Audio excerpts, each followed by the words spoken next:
오늘 우리에게 주시는 하나님의 말씀은 예레미야 17장 1절부터 6절까지의 말씀입니다. 예레미야 17장 1절부터 6절까지의 말씀입니다.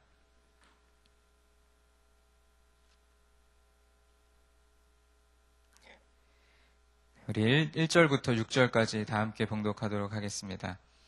유다의 죄는 금강석 끝 철필로 기록되되 그들의 마음판과 그들의 제단뿔에 새겨졌거늘 그들의 자녀가 높은 언덕 위 푸른 나무 곁에 있는 그 제단들과 아세라들을 생각하도다.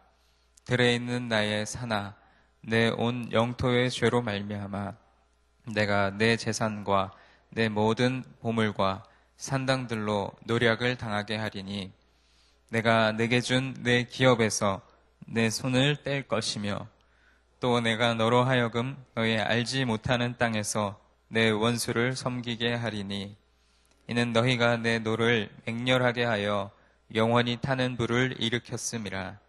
여호와께서 이와 같이 말씀하시니라. 무릇 사람을 믿으며 육신으로 그의 힘을 삼고 마음이 여호와에게서 떠난 그 사람은 저주를 받을 것이라. 그는 사막의 떨기나무 같아서 좋은 일이 오는 것을 보지 못하고 광야 건조한 곳, 건건한 땅, 사람이 살지 않는 땅에 살리라. 아멘.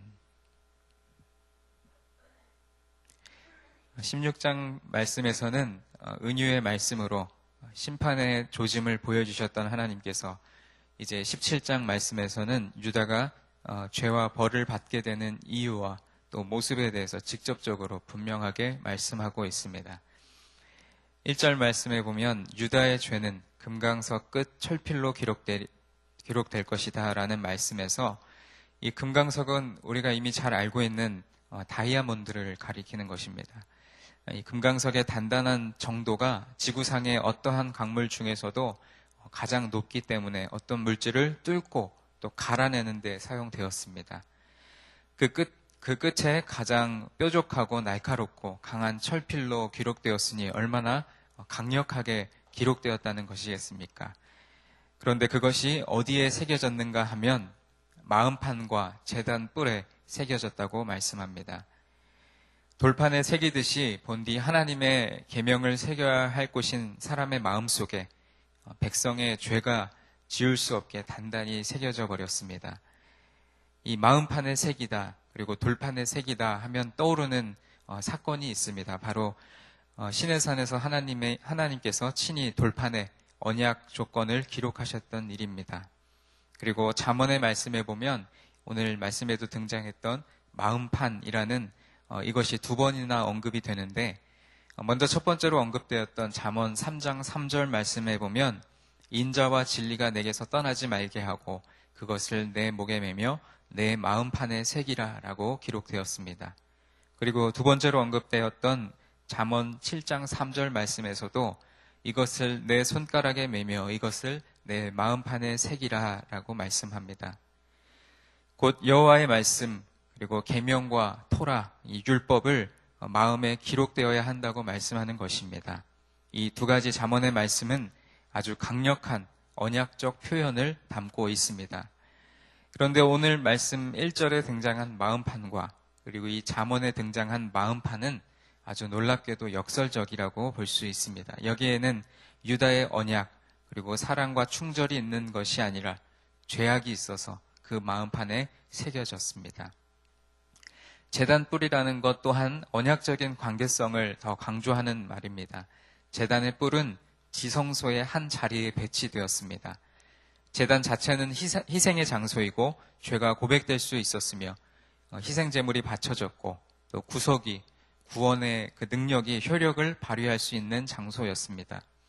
하지만 그 대신 유다에게 제단의 뿔은 죄악이 기록되는 곳이 되었으며 또 거기서는 어떠한 구속도 이루어지지 않는 곳이 되어버렸습니다. 그 죄가 제단 뿔에도 새겨져 있다는 것은 그 죄가 사함을 받지 못하고 계속 하나님의 기억 속에 머물러 있다는 것을 뜻합니다. 이 유다 땅이 약탈당하고 그 주민들이 사로잡혀가는 것이 바로 하나님께서 내리실 형벌의 내용입니다. 백성들이 기억하기 위해서 다시 지성소로 왔을 때 그들의 기억은 하나님과 그들 사이의 언약이 아니었습니다. 오늘 말씀에도 나오지만 그곳에서 기억된 것은 자신들의 제단과 그리고 아세라를 섬겼고 그들의 푸른 나무와 산당을 섬겼는데, 이 모든 것들은 우리가 잘 알고 있듯이 바알 숭배와 혼합된 것을 암시하는 것입니다. 본래 나무들 혹은 숲, 높은 언덕과 바알 숭배의 산당, 이 모든 것은 바알에게 속한 것이 아니라 하나님의 것들입니다. 하나님이 창조하신 것들입니다.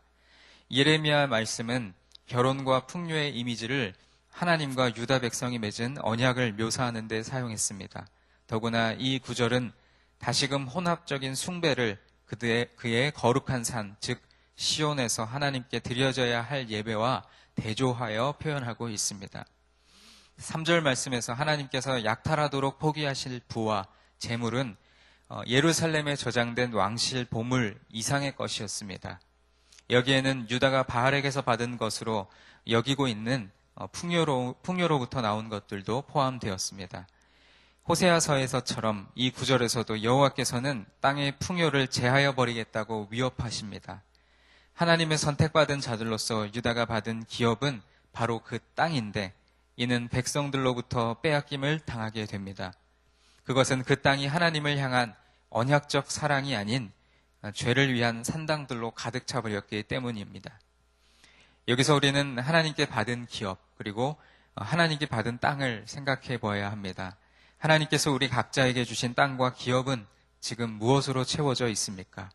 하나님을 향한 언약적 사랑으로 고백하는 것들로 채워져 있습니까? 아니면 오늘 말씀에 나온 것처럼 유다 백성들이 그러했듯이 죄를 위한 산당들로 가득 차 있습니까? 바라기는 우리에게 허락하신 땅에서, 그리고 우리에게 허락하신 그 기업에서 하나님의 언약적 사랑을 고백하는 모습이 있기를 간절히 소망합니다.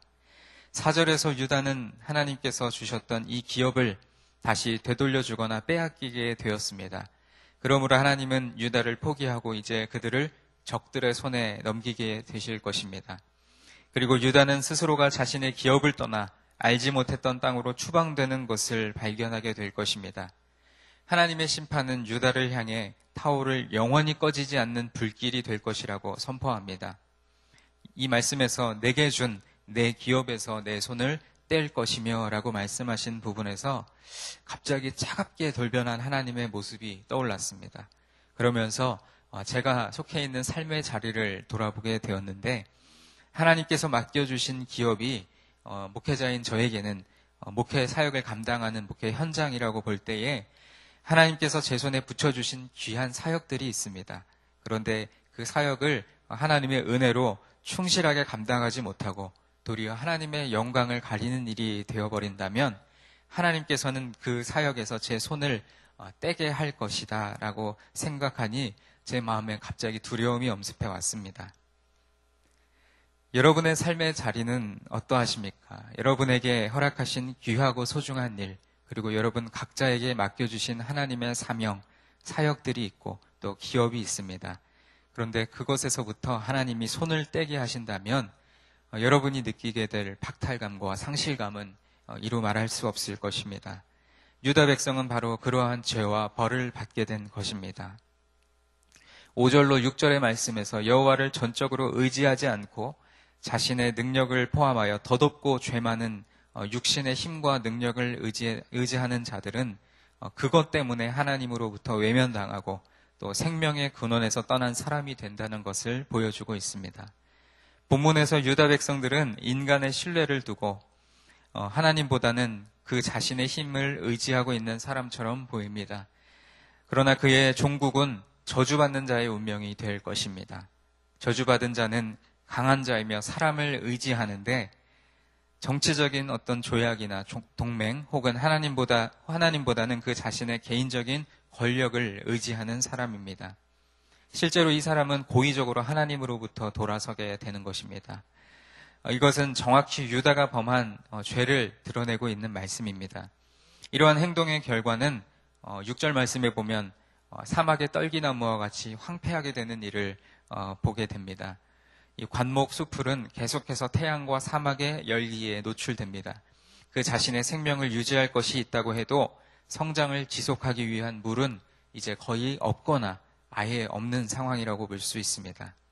이 말씀에서 하나님께 저주받는 자의 특징이 명확하게 드러나고 있습니다. 첫째는 하나님보다 사람을 믿고 의지하는 사람이고, 둘째는 자신의 힘과 능력을 의지하는 사람이고, 셋째는 마음이 하나님으로부터 떠난 사람입니다. 이러한 사람이 받게 될 저주의 모습도 분명하게 나타나고 있습니다. 사막의 떨기나무처럼 앙상한 모습으로 서 있으면서 그야말로 희망이 없고 생명이 없는 척박한 땅에서 서서히 죽어가는 모습이 바로 저주받은 사람의 모습입니다. 유다는 언약의 조건에서 하나님과의 관계성을 근거로 두었습니다. 언약은 돌에 새겨졌으며 동시에 백성들의 마음판에 숨겨졌습니다. 제단에서의 그들의 희생 제사는 그들의 죄에 대한 속죄를 함으로써 그 언약을 유지하기 위한 것이었습니다. 그러나 그들의 마음판에는 언약에 대한 충절 그리고 사랑 대신에 그들의 죄악이 기록되었다고 오늘 말씀은 고백하고 있습니다. 죄에서 구속되기 위해, 죄로부터 구원받기 위해 하나님께 희생이 이루어지는 대신에 백성들의 제사는 이교도의 풍요로운 제신들에게 헌납되는 그러한 모습들을 보여주었습니다. 그 결과 하나님께서는 언약의 축복 대신에 언약을 깨트린 것에 대한 저주를 가져오셨습니다. 유다의 부와 또 재물들은 약탈자들에게 넘겨지게 될 것입니다. 유다는 언약을 깨트렸기 때문에 그 기업에 대한 권리를 포기하게 되었습니다. 이제 그 기업 그리고 그 땅은 유다에게서 빼앗겨지게 되었고, 유다는 이방 땅에서 그 정복자들을 섬기게 될 것입니다. 그 죄악으로 인해 유다가 초래하게 된 결과는 얼마나 잔혹하고 정말로 황폐한 것인지 모릅니다. 특별히 오늘 말씀 가운데서도 우리가 특별히 5절과 6절의 말씀을 오늘 깊이 묵상하며 기도했으면 좋겠습니다. 내가 하나님보다 사람을 믿고 의지하고 있지는 않은지, 내 힘과 능력만을 의지한 채 하나님의 손을 무시하고 있지는 않은지, 그리고 마음이 하나님에게서 떠나 하나님 외의 것에 정신 팔려 있지는 않은지 생각해보는 오늘 하루의 삶이 되었으면 좋겠습니다. 우리 마음판에 하나님의 말씀을 올바로 새기고 그 말씀을 우리의 삶으로 살아내며 또 하나님을 의지하고 하나님의 도우심의 손길을 구하면서 마음을 하나님께로 집중시키는 축복받은 사람이 되기를 주님의 이름으로 축원드립니다. 오늘 하루를 살아갈 때에 우리 마음판에 하나님의 말씀을 새기는 하루가 되기를 소망합니다. 그리고 내가 하나님보다 더 의지했던 것, 혹 내 가족이 될 수도 있고 내가 관계 맺고 있는 많은 사람, 그리고 내가 가진 물질, 내가 가지고 있는 힘, 건강, 이러한 것을 하나님보다 더 의지했다면 오늘은 그런 것들을 다 내려놓고 오직 주님만을 의지합니다. 주님만이 나의 힘이십니다. 나의 도움이십니다. 그렇게 고백하며 오늘도 우리가 마음으로 그 마음판에 하나님의 말씀을 붙들고 나아가는 우리가 되어서 하나님 앞에 저주받는 자의 모습이 아니라 하나님께 축복받는 자의 모습으로 우리의 삶이 이끌어지기를 간절히 소망하며 기도합니다. 기도하겠습니다. 사랑과 은혜가 충만하신 주님, 오늘도 예레미야 17장 1절로 6절의 말씀을 통해 유다가 받게 될 죄와 벌에 대한 모습을 보고 우리가 그것을 타산지석으로 삼아 우리는 죄와 벌을 받을 모습이 아니라 하나님의 축복을 받는 모습으로 돌이키기를 간절히 소망합니다. 하나님보다 더 의지했던 것, 그리고 하나님보다 내 능력과 내 힘을 의지했던 교만한 모습들을 주님 앞에 회개하며 오늘 하루의 삶을 살아갈 때에 우리가 오직 주님만을 바라보며 우리 마음판에 하나님의 말씀을 올바로 새기며 그리고 하나님으로부터 떠나는 것이 아니라 하나님께로 더 가까이 나아가는 오늘 하루의 삶이 되어지게 하여 주옵소서. 늘 부족하고 연약한 우리들이지만 오늘도 어김없이 우리를 예배 자리로 불러주시고 이 새벽에 주님의 말씀을 듣고 기도할 수 있도록 우리의 걸음을 인도하여 주셨사오니 이 걸음이 헛된 걸음이 되지 않게 하시고 이 새벽에 하나님 앞에 아뢰는 모든 기도가 주님 앞에 응답되어지며 하나님의 섭리 가운데 하나님의 역사하심을 바라볼 수 있도록 도와주옵소서. 오늘의 삶 가운데 우리와 동행하시는 하나님의 은혜를 충만하게 누리게 하여 주옵소서. 오늘 이 예배를 받으시며 또 우리의 기도를 들으시는 주님께 감사드리며 사랑이 많으신 예수님의 이름으로 기도하옵나이다. 아멘. 오늘 공동기도문은 말씀 삼운동 온 세계 선교에 대한 기도입니다. 함께 교독하며 기도하도록 하겠습니다. 성경의 중심 가르침 말씀 삼운동 온 세계 선교의 비전은 주님이 말씀 삼 공동체 성락 성결교회에 주신 명령임을 믿습니다. 이 소명을 사명으로 받아 순명하여 이루도록 우리를 이끌어 주옵소서.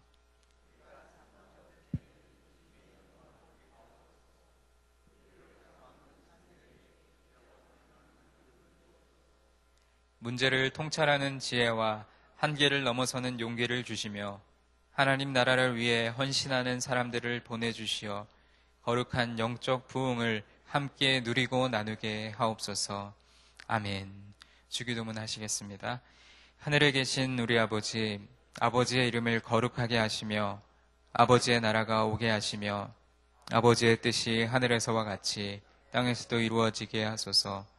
오늘 우리에게 일용할 양식을 주시고 우리가 우리에게 잘못한 사람을 용서하여 준 것 같이 우리 죄를 용서하여 주시고 우리를 시험에 빠지지 않게 하시고 악에서 구하소서.